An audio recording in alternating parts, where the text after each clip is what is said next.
실제 만성피로 증후군이라고 하는 심각한 질병이 있다는 거 아세요? 그렇다면 내가 일시적으로 피로해서 쉬어주면 피로가 좀 가실 건지, 아니면 만성피로 증후군이라는 병에 실제 걸린 건지, 이걸 어떻게 분별할 수 있을까요? 안녕하세요. 한의학 박사 최정원입니다. 당신은 지금 필요합니까? 라고 물으면 대부분 사람들이 예라고 대답합니다. 필요한 이유가 뭡니까? 라고 질문하면 몰라요 라고 대답합니다. 원인 없이 왜 필요하겠어요? 근데 본인은 그 원인을 모릅니다. 실제 만성피로 증후군이라고 하는 심각한 질병이 있다는 거 아세요? 이게 좀 심각한 질환인데요. 만성피로 증후군은 심혈관 질환, 뇌혈관 질환, 고혈압, 당뇨병, 치매 등 심각한 질병을 만들잖아요. 충분히 휴식을 취해도, 충분히 잠을 자도 항상 피곤하다면 혹시 이 병을 의심해 보세요. 오늘 만성피로의 원인 깔끔하게 5가지로 정리해서 알아보겠습니다. 자, 구독, 좋아요 누르시고 한번 알아보러 갑시다.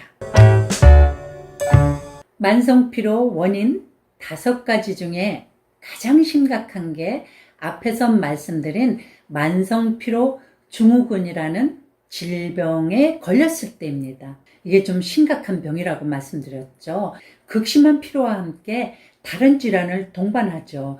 그렇다면 만성피로 증후군이라는 병에 실제 걸린 건지, 이걸 어떻게 분별할 수 있을까요?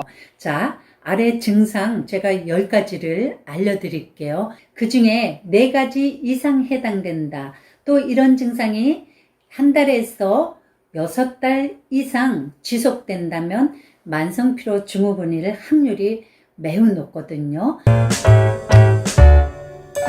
첫 번째, 심한 활동을 한 것도 아닌데 일상적인 활동을 했는데 극심한 권태감이 있다. 두 번째, 약간의 활동에도 땀이 자꾸 나고 쉽게 지친다. 세 번째, 잠을 자고 쉬어도 피곤한 게 한 달 이상 지속된다. 네 번째, 인후통이 항상 있다. 5번째, 겨드랑이 아래에 림파절에 통증이 있다. 6번째, 만성적인 근육통이 있다. 이유모를 근육통인 거죠. 자, 7번째, 관절에 붓거나 염증이 있는 것도 아닌데 자꾸 관절통이 있다. 8번째, 기억력이나 인지력이 떨어진다. 9번째, 원인 모를 만성 두통이 1개월 이상 지속된다. 마지막 10번째, 불면증이 있거나 반대로 과다 수면증이 있다. 저 어떠세요? 여러분은 몇 개나 해당되시나요? 4가지 이상 해당되고 이 증상이 1개월 이상 6개월까지 지속되고 있다면 가까운 가정의학과에 가셔서 혈액 검사를 통해서 검사를 받아보시면 됩니다. 자, 2번째 만성피로 원인으로는 비소가 체내에 축적되면 만성피로에 시달립니다. 비소가 몸에 축적되는 이유는 당연히 음식물을 통해서겠죠. 평소 농약이 묻어있는 식재료를 제대로 씻지 않고 먹는다면 농약 속에 유해 중금속인 비소가 체내에 쌓이게 되겠죠. 자, 이 비소는 1급 발암물질이라는 거 아닙니까? 2012년 국립환경과학원 조사에 의하면 한국인의 체내 비소 평균 농도가 미국인에 비해서 무려 5배나 높았다고 합니다. 굉장히 심각한 거죠. 자, 3번째 만성피로의 주범, 담적과 소화불량입니다. 담적은 순환대사에 문제가 생겨서 몸 안에 독소와 노폐물이 축적돼서 단단하게 굳어져 쌓이는 것을 담적이라고 하죠. 특히 위장과 체내에 쌓인 독소는 소화불량과 함께 만성피로, 어지럼증, 두통 이런 것들을 만듭니다. 그래서 만성적으로 소화불량이 있는 분들이 특히 만성피로가 함께 잘 오는 거죠. 자, 4번째, 간독소, 스트레스. 당연히 이게 만성피로를 가져오겠죠. 전에 TV 광고에 간 때문이야, 간 때문이야, 그러면서 우르땡땡이라는 왜 간에 좋은 무슨 영양제 광고한 적이 있죠. 근데 이 광고가 어느 날부터 안 나오기 시작했습니다. 그 이유가 방송통신심의위원회로부터 경고 조치를 받았기 때문인데요. 마치 모든 피로가 간 때문인 것처럼 다소 오해의 소지가 있다고 식약처에서 권고를 준 겁니다. 하지만 실제 간 때문에 필요한 경우가 상당히 있습니다. 간독소, 지방간, 급성간염 이런 모든 간 질환들은 만성 피로를 같이 필수적으로 동반하죠.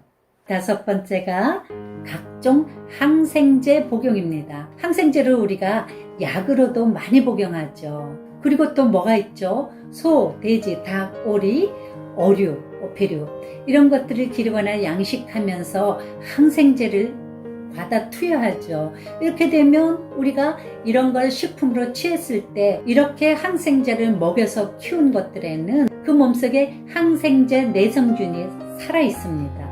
이런 식품을 우리가 먹게 되면 우리가 항생제 내성을 키우게 되는 거죠. 이런 식품을 익혀서 먹을 경우에는 항생제 내성균이 일부 죽기도 합니다. 그러나 항생제 내성 유선인산은 그대로 우리가 받게 되는 거죠. 이게 바로 만성피로의 주범이 됩니다. 가장 강력한 원인이 자 이제 마지막 잠이 보약이라는 말이 있죠. 이거는 아주 지극히 맞는 말이고요. 만성적인 수면장애는 신체 면역 기능과 자율신경계 이상을 가져오죠. 심혈관 질환, 뇌혈관, 치매 등 심각한 질병을 만들잖아요. 여러분 추석 행복하게 잘 지내셨나요? 벌써 단풍 소식이 들려옵니다. 여러분 우리 모두 건강하셔서 올가을에 단풍나들이 한번 가보시자고요. 다음 시간에 봬요. 시청자 여러분 제 정보가 유익하셨죠? 주위 분들과 함께 이 좋은 정보를 나누시고요.